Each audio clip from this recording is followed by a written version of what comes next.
What made the "weird kid at your school" weird?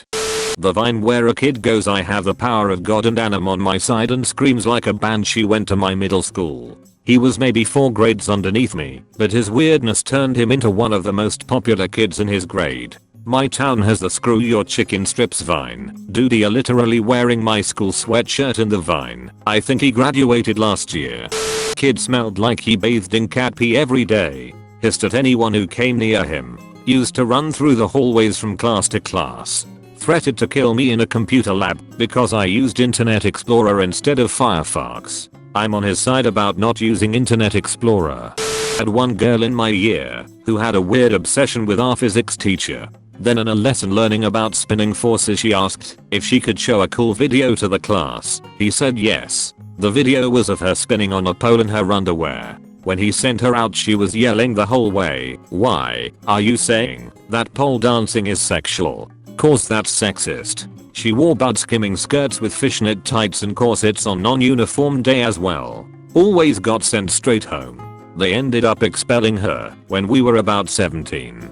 She was a furry who tried recruiting people into her newly founded furry religion, where the type of furry you were spiritually was based on your birthday, like some freaking astrology BS. She also had a boyfriend who was into the whole furry thing, but in a really weird sexual way, cause they'd make out on the floor or in the lounge areas and bark/growl at each other, and it just made everything uncomfortable for everyone. Edit. This happened in my first year of college, if that adds to the weirdness. Teachers had to make a public announcement banning people from making out and doing all that romantic stuff on campus BC of how bad it got.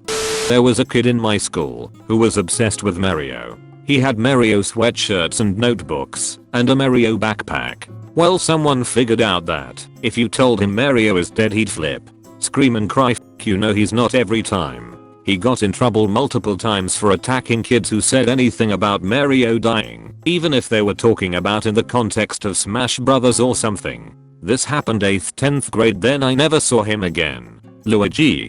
Mustard boy. I'll never forget him. He would cover his lunch tray in mustard. Chicken nuggets, mustard. Mexican pizza, mustard. Breakfast for lunch, mustard. It didn't matter what it was, he would drench it in mustard. He wasn't doing it just to make a mess of his lunch tray. He always finished his mustard food. Edit. Mexican pizza was a hexagon-shaped pizza with sausage and shredded taco seasoned cheese on top. It wasn't at all Mexican, but that's what it was called. He would jack off in the middle of class. He didn't actually pull it out, but he would aggressively rub the side of his pants and his face would get really red while staring at the girls in the class. Everybody noticed, but a word was never spoken about it. I knew a kid that would do that during math class while reading a book about kayaking. It was really distracting. Oh yeah, look at that. Hot red kayak. He was on a hair trigger, would snap and threaten people. Suspended multiple times. 2 memorable incidents were when we freaked out at an art teacher, went to his locker, and came back with a bullwhip. He made that thing snap and sent everyone running. She barricaded herself in the supply room.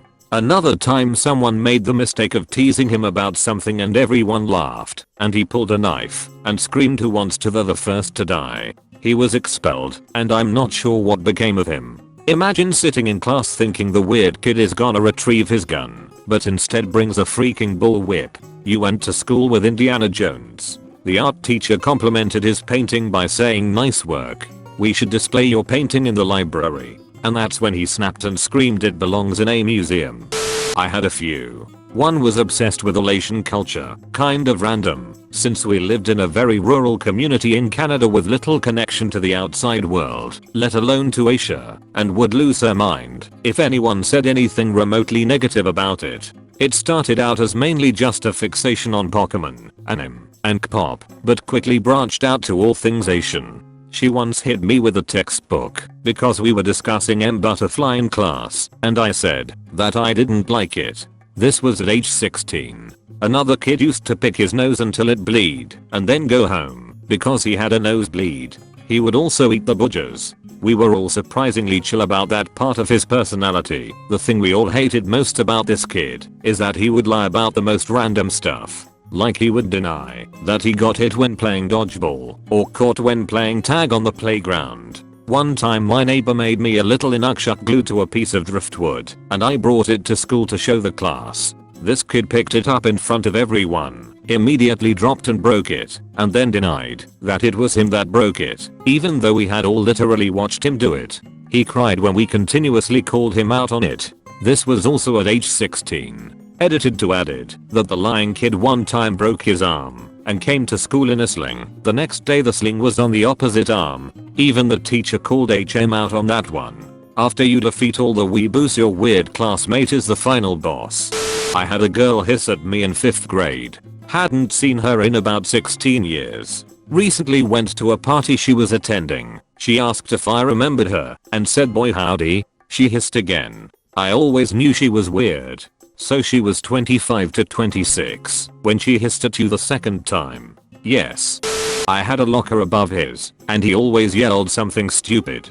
The most common phrase was I got balls in my face. He also somehow brought koala poop to the school. Edit. There was a possibility that it really wasn't koala poop, but it was small brown pellets in a small bag with a koala on it. I really want to believe that this happened somewhere. That koala poop is very difficult to obtain. It's difficult enough to obtain in Australia as it is. He whistled, don't worry, be happy. Always. Man just had a hell of an earworm for 4 years. He would have full conversations, arguments, and sometimes physical altercations with a brick column in the middle of the cafeteria. Who usually won? I don't think anyone won those. They usually made up though, as they would chat like normal the next day. That poor column was stuck in an abusive relationship for at least 4 years. He wrote his crush's name on the wall in the bathroom with his own poop. They caught him brown-handed. Also would freak out if someone said werewolf. He always carried around a briefcase, but never opened it. Sat on the briefcase during lunch, classes, etc. It was like the nuclear football, always in his hand, or he was sitting on it. He carried it onto the stage during graduation, got his diploma. Right as he was leaving the stage, he opened it up and dumped a bunch of confetti on the principal. I guess it was the long con? No one questioned why he was carrying it on stage. Okay, if that was the real reason he brought it, that kid is epic. This man living in 3019. They thought they were an immortal vampire and walked around talking and acting the part. Yeah, I knew a homeschool kid who was convinced he was Spider-Man. Like he'd try to climb up walls and flick his wrists to fling web. If you didn't play along, he would run crying to his mom. His go-to excuse for not having homework finished was that he was traveling, even though he was at every class, and he never paid attention to anything but his fidget spinner, unless he was talking. The way he spoke, he knew everything there was about creative writing, yet his submissions consisted of plots ripped off directly from anime. This was in a college class. I don't think you understood him. When he said traveling, he meant through time. He keeps going back to the past, writing great stories to submit for class, and before he returns to the present he trips over an uneven brick and his original story flies out of his hand and is found by a Japanese man who turns it into an anime. Probably. Homie. This sounds like an anime plot. Weebs. Gate. There was a kid at my high school who never talked. It wasn't that he couldn't speak or that he only spoke to his close friends. He just wouldn't speak to anyone. Teachers didn't call on him because they knew he didn't talk. When a substitute would come in and try to call on him, there was always some kid who would have to explain Ricky doesn't talk. If you asked him a question, he would just look at you. It was weird and some people would take offense to his silence. But eventually everyone realized that was just his thing and rolled with it. The only time he spoke was when we had to present individually in class. On those days people would get really excited if they had a class with him, because hearing him talk was like seeing a unicorn.